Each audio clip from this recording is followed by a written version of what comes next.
बिस्मिल्लाहिर्रहमानिर्रहीम। अस्सलामुअलैकुम। बात करते हैं 22 साल पुरानी, जब मैं एफसीपीएस का ट्रेनी था और रेजिडेंसी में हमें एक पेपर लिखना पड़ता है और डिसर्टेशन की शक्ल में कोई तहकीक करनी पड़ती है। तो मैंने सोचा कि देखें कि यंग पेशेंट्स के अंदर, जवान लोगों में हार्ट अटैक कितना कॉमन है और चेस्ट पेन कितना कॉमन है। तो 22 साल पुरानी जो तहकीक हुई वो फिर जरीदे में शामिल भी हुई। उसमें ये बात साबित हुई कि यंग पेशेंट्स में भी हार्ट अटैक बहुत कॉमन है और रिस्क फैक्टर्स ये हैं कि ब्लड प्रेशर, कोलेस्ट्रॉल, किसी की अगर फैमिली हिस्ट्री है डायबिटीज़ की, तो ये जो हैं रिस्क फैक्टर्स हैं जो कि यंग पेशेंट्स के अंदर हार्ट अटैक करा सकते हैं। अब आज क्या बात हो रही है, आज जो नई तहकीक है उसके बारे में हम बात करेंगे और हमारे साथ जो मेहमान शख्सियत हैं वो हैं डॉक्टर अफ़ज़ाल कासिम। डॉक्टर अफ़ज़ाल कासिम जो हैं वो एसोसिएट प्रोफेसर ऑफ कार्डियोलॉजी हैं डॉ university of health sciences Karachi में। आज बात करते हैं उनसे chest pain, MI, heart attack के बारे में। अस्सलाम वालेकुम। वालेकुम अस्सलाम डॉक्टर शाहिद। सर, बात करते हैं चेस्ट पेन की, तो चेस्ट पेन, हार्ट अटैक, इसका क्या एसोसिएशन है? सबसे पहले तो मैं बहुत बहुत शुक्रिया अदा करता हूँ फार्मास्यूटिकल कंपनी का कि उन्होंने मुझे यहाँ इनवाइट किया ताकि मैं अपने कुछ थॉट्स आप लोगों से शेयर कर सकूँ। और दूसरी बात, आपने 22 साल पुराने मकाले की बात की, तो मैं भी इसका जवाब देना चाहता हूँ कि आज से 30 साल पहले मैंने भी एक मकाला लिखा था और उस ज़माने में टीबी बहुत आम थी, कि जो अभी भी है। सही।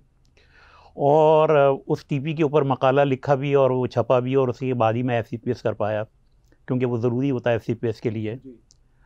लेकिन उसके बाद मैंने कार्डियोलॉजी को मुंतखब किया अपनी फ़र्दर स्पेशलाइजेशन के लिए।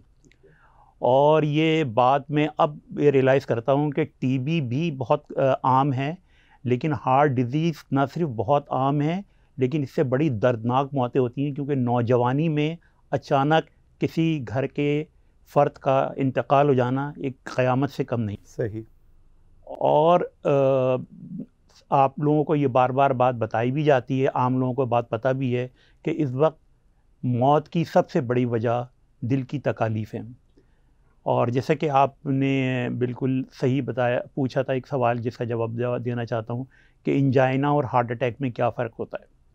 इंजाइना जब खून की सप्लाई दिल के पट्टों में कम होती है और उसको ऑक्सीजन की ज़रूरत होती है, लेकिन रुकावट की वजह से खून की नालियों में सप्लाई दिल के पट्टों में कम हो जाती है, और ऑक्सीजन की कमी की वजह से जो सीने में दर्द होता है मरीज़ों को, उसको हम कहते हैं इंजाइना। तो आपने ये बहुत अच्छी बात पूछी कि इंजाइना में और हार्ट अटैक में क्या फ़र्क है। तो इंजाइना में जब खून की सप्लाई ब्लड के पट्टों को कम हो जाती है और वो जो दर्द या तकलीफ़ होती है सीने में, उसको हम इंजाइना कहते हैं। लेकिन जब ये सप्लाई एक मखसूस वक्त से ज़्यादा अरसे के लिए कम हो जाए और इससे दिल के पट्टों को नुकसान हो, उसे हम हार्ट अटैक कहते हैं। तो सर, इसकी अलामात क्या होती हैं? हम तो सिर्फ समझते हैं कि सीने में दर्द हुआ तो वो गैस है या कोई और मसला है, तो इसको इग्नोर कर देते हैं कि ये इंजाइना भी हो सकता है। और जैसे बात की कि नौजवानों में भी ये बीमारी अब बहुत कॉमन हो रही है, तो किस तरह पता चलेगा कि हार्ट अटैक हो रहा है मरीज़ को? अलामात का मतलब ये होता है कि जो मरीज़ महसूस करता है, ये मुख्तलिफ़ उम्र में और मुख्तलिफ़ हालात में मुख्तलिफ़ हो सकते हैं, लेकिन अमूमी तौर पे हम जो इसमें अलामात हैं वो सीने में दर्द, सांस का फूलना और शदीद थकावट शामिल है। सबसे इसमें आम तकलीफ़ इंजाइना में चलते हुए सीने में दर्द होना और रुकने से, या नाइट्रोग्लिसरीन या एंजासिड ज़बान के नीचे रखने से या आराम कर लेने से वो दर्द का ख़त्म हो जाना, इसको हम इंजाइना कहते हैं। सर, ये भी देखा गया कि हमने सुनने में आया है कि यंग पेशेंट या कोई भी बंदा बैठे बैठे अचानक जो है उसकी वफ़ात हो गई, वो गिरा और ख़त्म। सो ये क्या इस तरह भी होता है कि हार्ट अटैक हो और फ़ौरन बंदा जो है वो ख़त्म हो जाए? हार्ट अटैक में जो इंतकाल होता है या किसी की डेथ होती है, उसकी वजह आम तौर पर एरिथमिया या दिल का बेतरतीब हो जाना होता है। इसको हम मेडिकल टर्म में वेंट्रिकुलर टैकिकार्डिया या वेंट्रिकुलर फिब्रिलेशन कहते हैं। कभी कभी ऐसा होता है कि हार्ट अटैक की अलामत कोई नहीं होती, अचानक खून की सप्लाई कम होने से दिल की रफ्तार बेतरतीब हो जाती है, बहुत ज़्यादा हो जाती है, उसे हम वेंट्रिकुलर फिब्रिलेशन कहते हैं। उसमें सडन डेथ हो सकती है। इसके अलावा ये भी कहा जाता है कि जैसे कि हमें मालूम है कि खून की सप्लाई जो है वो दो नसों के ज़रिए होती है। जो मेन आर्टरी होती है, जिसे आप लेफ़्ट मेन आर्टरी कहते हैं, वो अचानक किसी वजह से बंद हो जाए, या अगर बीमारी लेफ़्ट मेन आर्टरी में हो, उसमें अचानक ब्लड की सप्लाई रुक जाए या रवानी अचानक रुक जाए, तब भी सडन पेनलेस डेथ हो जाती है। इसको हम इस तरह कहते थे, हमारे टीचर के हम कहते थे कि वो बड़े नेक आदमी थे और नमाज सिजदे में गए और सिजदा किया और उनकी जो है वो मौत वाक़ हो गई। ये असल में लेफ़्ट मेन डिजीज़ या बड़ी शरियान में खून का रुक जाना है। या इस तरह भी कहते हैं कि कोई आदमी खाना खा रहा था, उसने निवाला मुंह तक लेकर गया और अचानक उसकी जो है ना मौत वाक़ हो गई, और उसने कोई ना कुछ कहा ना कुछ सुना। ये ड्रामों में हम कभी कभी इस तरह के डायलॉग सुनते हैं कि, तो वो हम उसकी जो एक बड़ी वजह है जो साइंसदानों ने तहकीक की, वो ये है कि लेफ़्ट मेन आर्टरी अचानक अगर उसके अंदर सप्लाई बंद हो जाए तो उसमें सडन पेनलेस डेथ हो सकती है। अगर मरीज़ को अलामात हो रही हैं जैसे आपने बताया, तो सबसे पहले चीज़ क्या करनी चाहिए घर पे और फिर अस्पताल तक लेके जाने में? इसमें सवाल के दो नौइयत हैं। एक तो है इंजाइना हो रहा है। इंजाइना दो होता है, स्टेबल इंजाइना। स्टेबल इंजाइना ये होता है कि मरीज़ को पता होता है कि मैं इतनी रफ्तार से इतनी दूर चलूँगा तो मेरे सीने में दर्द होगा।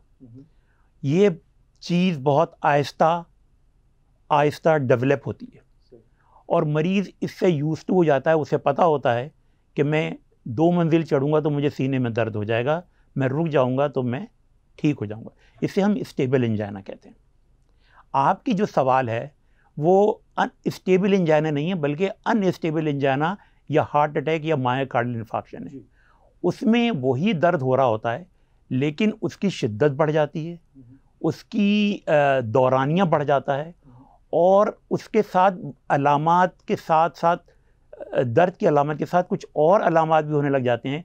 मसलन चक्कर आने लग जाएंगे, उल्टी हो जाएगी, ब्लड प्रेशर लो होने की वजह से मरीज़ भी बेहोश हो जाता है या बेहोश हो सकता है। ऐसी सूरत में कि जब आप देखें कि मरीज़ को शदीद दर्द हो रहा है, उल्टी हो रही है, पसीने आ रहे हैं या बेहोशी की कैफियत है, तो आपको फ़ौरी तौर पर इमरजेंसी की तरफ लेके जाना चाहिए, जहाँ पर दिल के अमराज के लिए इमरजेंसी की सहूलतें मौजूद हों।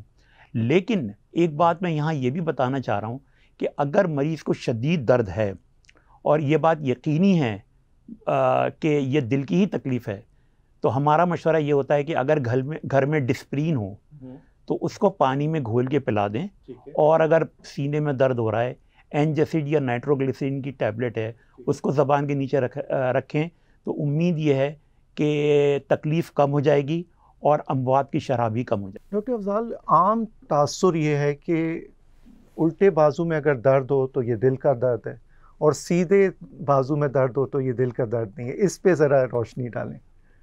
देखें, हम जितनी बात गहराई में करते जाएंगे तो उससे कन्फ्यूजन बढ़ता जाता है। तो हम कन्फ्यूजन को दूर करने के लिए या आसान लफ्ज़ों में कहने के लिए कहते हैं सीने में दर्द होता है, बाएं हाथ की तरफ जाता है।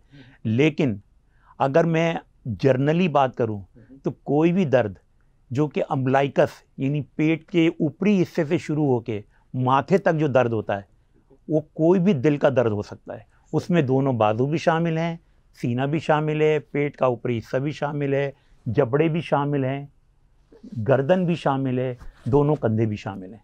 तो अगर हमें इस बात का एहतिमाल हो कि मरीज़ को ये दिल की तकलीफ़ है, तो हमें ये नहीं सोचना, या हो सकती है, तो हमें ये नहीं सोचना चाहिए कि चूँकि दर्द तो ज़्यादा सीधे बाजू में हो रहा है तो मैं घर में आराम कर लूँ। नहीं, ऐसा नहीं है। अगर मरीज़ को आपको काफ़ी यकीन है इस बात का कि ये दिल की तकलीफ़ हो सकती है, तो मेरे ख्याल है कि जो मैंने आपको नुस्खा बताया कि डिस्प्रीन घोल के पिएँ, एंजासिड की गोली ज़बान के नीचे रखें, और इमरजेंसी जहाँ पर दिल की इमरजेंसी से निपटा जा सके वहाँ फौरी तौर पे लेके जाए। अब इमरजेंसी तक पहुंच गए, इमरजेंसी में ईसीजी और टेस्ट वगैरह बता देते हैं कि जी हार्ट अटैक हो रहा है मरीज़। हमारे ज़माने में, पुराने ज़माने में स्ट्रेप्टोकाइनेज एक दवाई थी, वो दी जाती थी, अब जो है वो पीसीआई किया जाता है। इस पे दोनों में क्या डिफरेंस है और कौन सा बेहतरीन इलाज है? इसको भी अगर हम बहुत ही सादा अल्फाज में कहें तो पीसी, अगर आदमी को फ़ौरन हार्ट अटैक हो रहा है और हार्ट अटैक की एक किस्म है जो कि हम ईसीजी से जिसकी हम तशख़ीस करते हैं, जिसे हम कहते हैं एसटी एलिवेशन एमआई, अगर वो हो रही है और डॉक्टर ने ये देख के बता दिया ईसीजी को कि ये एसटी एलिवेशन है और इनकी ट्रीटमेंट फ़ौरन होनी चाहिए और हमारे पास एंजियोप्लास्टी की सहूलत मौजूद है, तो एंजियोप्लास्टी करवानी चाहिए। अब कुछ प्राइवेट हॉस्पिटल्स में एंजियोप्लास्टी की कॉस्ट बहुत ज़्यादा होती है, तो इस पे सरकारी इदारों में मेरे ख्याल से ये सहूलत मुफ्त फराहम की जाती है इमरजेंसी सिचुएशन में, क्या ऐसा सही है? ये बात सही है और हकीकत है कि पिछले चंद सालों से सिंध में ख़ास तौर पे और कराची में जो एक सरकारी अस्पताल है, अमराज दायरा क़ल्ब का जो कौमी इदारा है, उसमें ये एंजियोप्लास्टी जो हार्ट अटैक के फ़ौरन बाद की जाती है, जिसे हम प्राइमरी एंजियोप्लास्टी कहते हैं, वो वहाँ पर मुफ्त हो रही है, तो आदमी उस सहूलत से फ़ायदा उठा सकता है। सो एंजियोप्लास्टी हो गई अब एक मरीज़ की, अब उसकी रिहैबिलिटेशन यानी उसने ज़िंदगी तो आगे गुजारनी है और अच्छी ज़िंदगी गुजारनी है, तो वो क्या क्या अवामिल हैं जो वो इख्तियार करे ताकि और कॉम्प्लिकेशन से बचा जा सके? ये आपका सवाल सबसे ज़्यादा इम्पॉर्टेंट है। मैं समझता हूँ कि एंजियोप्लास्टी से भी ज़्यादा इम्पॉर्टेंट है। पहली बात, मैं एक बात और भी अर्ज़ कर दूँ कि वो रह जाएगी क्योंकि बड़ी इम्पॉर्टेंट है, कि हम आजकल चूँकि एंजियोप्लास्टी फ्री होने लगी है, तो हम उस फ्री एंजियोप्लास्टी के चक्कर में बहुत सारा वक्त बर्बाद कर देते हैं। मिसाल के तौर पे किसी को घर में हार्ट अटैक हुआ, पहले वो करीबी क्लिनिक जाएगा, उसके बाद वो एक छोटे अस्पताल जाएगा, फिर उसके बाद एक और बड़े अस्पताल जाएगा, वहाँ से उससे ये पता चलेगा कि वो सरकारी अस्पताल में एंजियोप्लास्टी फ्री हो रही है, फिर वो वहाँ जाएगा, इतने में 2, 3, 4 घंटे लग जाते हैं। जबकि कहते ही हैं कि एंजियोप्लास्टी जितनी जल्दी मुमकिन हो करनी चाहिए। उसकी क्या वजह है? उसकी वजह यह है कि अगर आप जितना टाइम वेस्ट करेंगे तो हार्ट अटैक की वजह से दिल के पट्टे कमज़ोर हो जाएंगे, और जब दिल के पट्टे कमज़ोर हो जाएंगे तो दिल के अंदर वो ताकत या वो क़ुव्वत वापस नहीं आएगी एंजियोप्लास्टी के बाद भी कि जो आनी चाहिए। तो मेरे अपने जो इस वक्त नाजरीन जो सुन रहे हैं, वो उनसे मुझे गुजारिश है, और वो अस्पताल वाले भी, छोटे अस्पताल वाले, कि बराए करम मरीज़ को इधर उधर ना भेजें, बल्कि अपने यहाँ ही इंतज़ाम, जो छोटे हमारे अस्पताल हैं वहाँ पर भी दवा के ज़रिए भी एसटी एलिवेशन एमआई यानी कि जो एंजियोप्लास्टी से इलाज होता है, अगर उसमें देर होने के इम्कानात हैं कि हम उसको सरकारी अस्पताल ले जाएं, उसमें 3-4 घंटे लग जाते हैं, तो उसके बजाय अगर हम अपने ही पास छोटे अस्पताल में ही वो दवा जो एसटी एलिवेशन एमआई में दी जाती है, जिसे हम स्ट्रेप्टोकाइनेज कहते हैं, जिसे आप कह रहे हैं कि हमारे पुराने ज़माने की दवा है, लेकिन वो पुराने ज़माने में की दवा अभी भी कारगर है, वो उस एंजियोप्लास्टी से बेहतर है जो 4 घंटे के बाद होगी, कि हम उसको स्ट्रेप्टोकाइनेज दे दें आधे घंटे के अंदर। ठीक, तो एक बात, आपका सवाल का जवाब असल रह गया है, ये मैं इस वजह से माजरत चाहता हूँ कि ये इस वजह से मैंने बताया है कि हम मरीज़ों को लेके मुफ्त की एंजियोप्लास्टी के चक्कर में 3, 4, 5 घंटे ज़ाया कर देते हैं, तो जो गोल्डन पीरियड होता है वो निकल जाता है एंजियोप्लास्टी का, फिर एंजियोप्लास्टी करने का इतना फ़ायदा नहीं होता।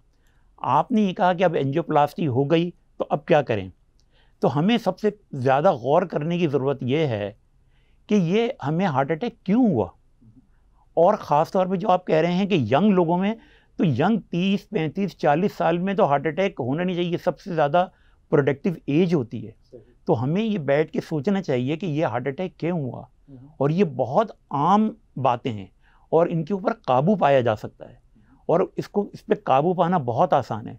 मिसाल के तौर पे ब्लड प्रेशर की दवा ऐसी भी है जो कि 10 रुपए की मिलती है। अगर आप ब्लड प्रेशर सही रखेंगे तो आपकी उम्मीद ये है कि 2/3 यानी कि 2/3 वजह जो हार्ट अटैक की है ब्लड प्रेशर की वजह से, वो रोकी जा सकती है।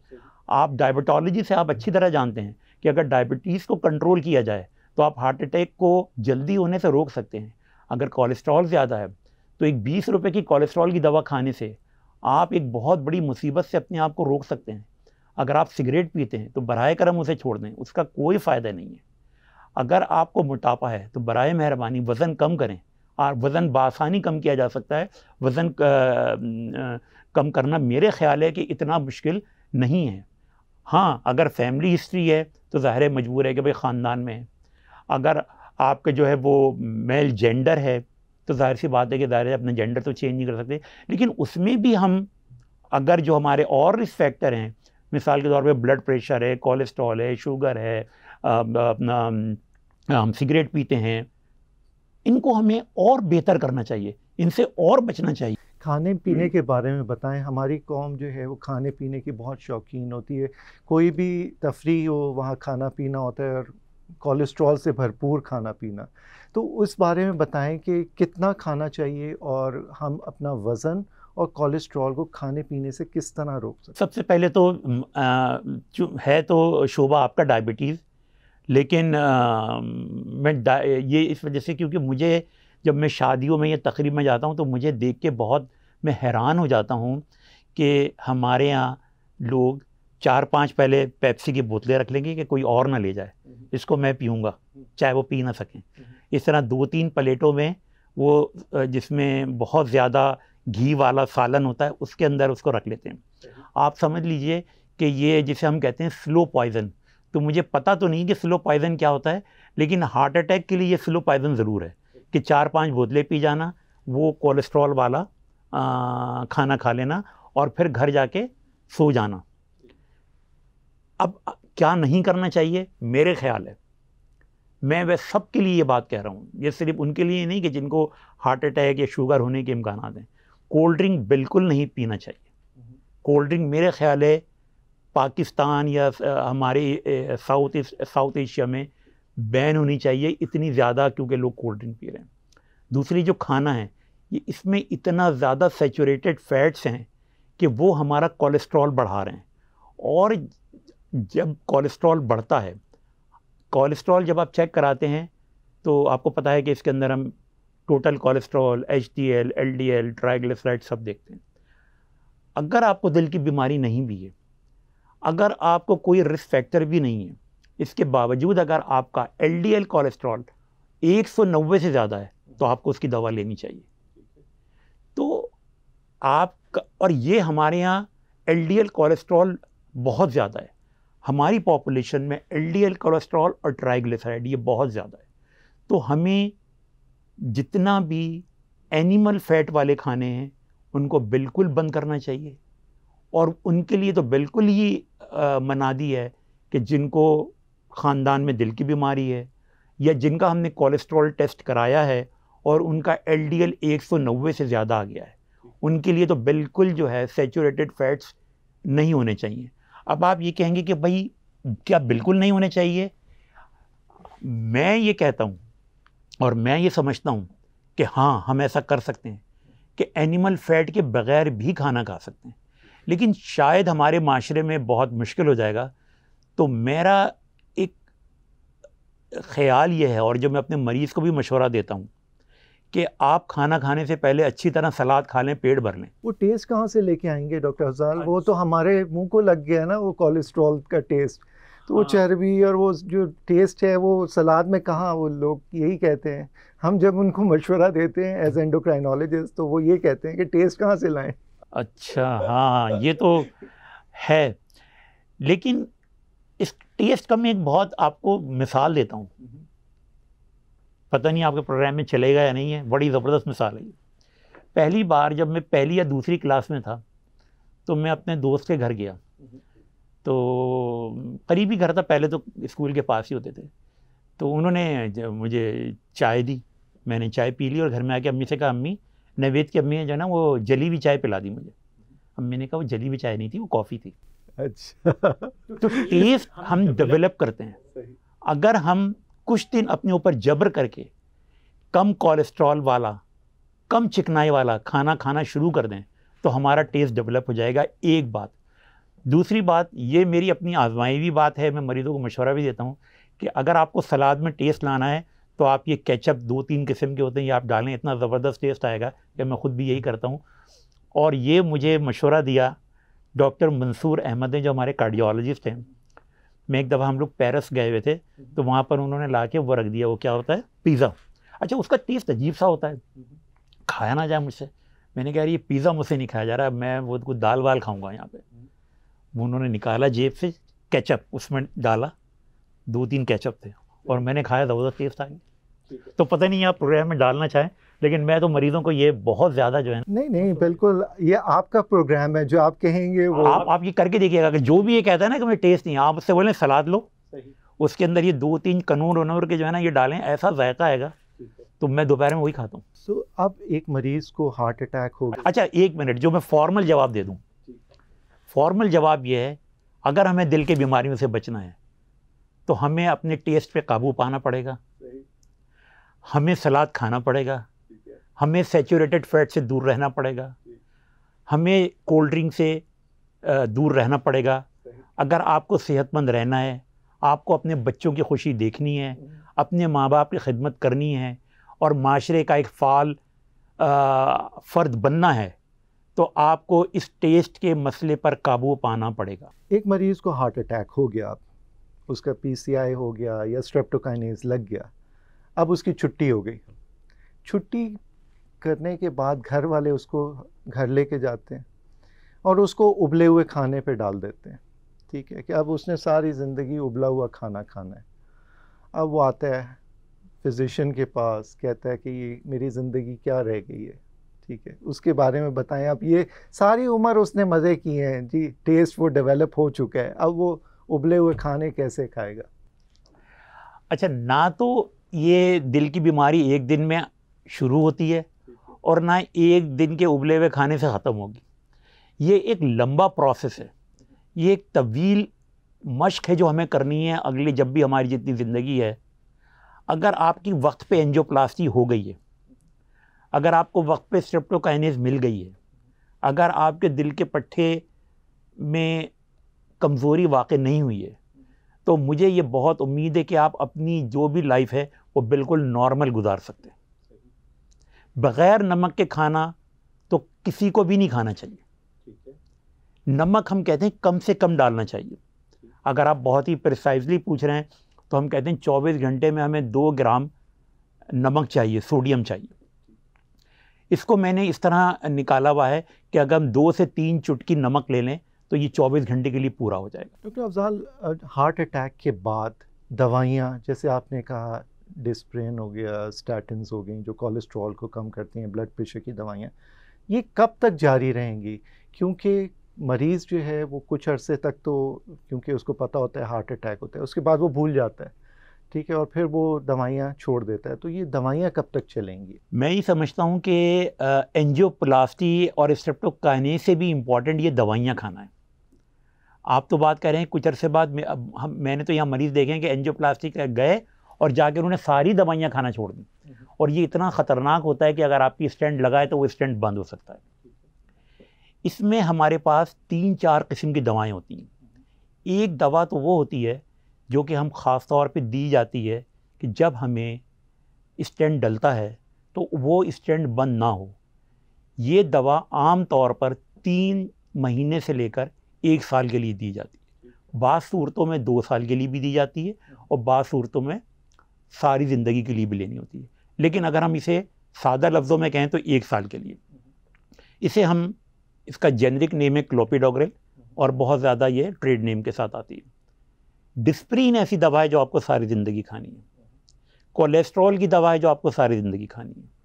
अगर आपको शुगर है तो आपको उसकी दवा डॉक्टर के मशवरे से, जो डायबिटोलॉजिस्ट हैं माफ़ी, उनके मशवरे से सारी ज़िंदगी खानी है, क्योंकि कोलेस्ट्रॉल की दवा, शुगर की दवा, डिस्प्रिन, ये 3 दवाएं तो आपको मुस्तकिल लेनी ही लेनी। इसके अलावा कुछ और दवाएं भी होती हैं, वो डॉक्टर वक्तन फ़वक्तन उसको ऐड भी कर सकता है, उसको आपके नुस्खे में से निकाल भी सकता है।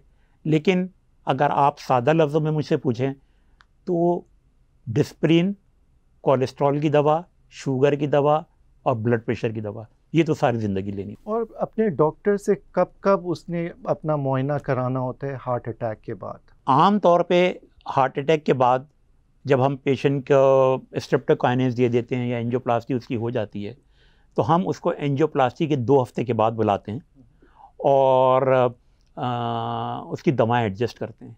लेकिन उससे पहले आम तौर पे अगर मरीज़ स्टेबल होता है तो हम उसकी रिहेबिलिटेशन कराते हैं। रिहेबिलिटेशन एक बहुत ही अच्छा प्रोसेस है, क्योंकि मरीज़ हार्ट अटैक के बाद बहुत डर जाता है कि मैं कितना चल सकता हूँ, कितना नहीं चल सकता हूँ। तो हम उसे रिहैब के दौरान हम ये असेसमेंट करते हैं कि वो कितनी एक्टिविटी कर सकता है। तो हम उसे उसका एक्टिविटी लेवल देख के और फिर हम उसको रिहैब कराते हैं अगले 2 हफ्ते के लिए। 2 हफ्ते तक हमारी निगरानी में उसकी रिहैब हो रही होती है और हम उसको दवा भी उसकी देख रहे होते हैं। फॉर्मल हम फॉलोअप 2 हफ्ते के बाद कराते हैं और फिर उसके बाद हर 3 महीने के बाद या 6 महीने के बाद फॉलोअप होता है। नफ्सियाती अमल कितना इसमें इम्पोर्टेंट है? बिकॉज़ एक बार हार्ट अटैक का नाम सुनते ही हर बंदा खौफज़दा हो जाता है। तो ऐसे मरीज़ों में डिप्रेशन आप देखते हैं क्या? अच्छा, ये दोनों ही बातें हैं कि जिनको हार्ट अटैक हो जाता है और उनको अगर आप सही तरह नहीं एक्सप्लेन करें तो उनको डिप्रेशन हो जाती है, और जो डिप्रेस मरीज़ होते हैं उनको भी हार्ट अटैक ज़्यादा होता है। जी हाँ, तो हमें जो और फैक्टर हैं हार्ट अटैक के, जैसे हम अब बात कर रहे हैं शुगर, ब्लड प्रेशर, ये वो, तो हमें डिप्रेशन का भी देखना चाहिए। डिप्रेशन के मरीज़ों को भी हार्ट अटैक होने के इम्कान आम पॉपुलेशन से दुगने से भी ज़्यादा है। मरीज़ का फैमिली के साथ एसोसिएशन एमआई के बाद, हार्ट अटैक के बाद कितना ज़रूरी है कि फैमिली को आप समझाएं कि इनका ख्याल रखें आप? जी हाँ, मैं अपनी बात ही अभी उसमें ऐड करना चाह रहा था।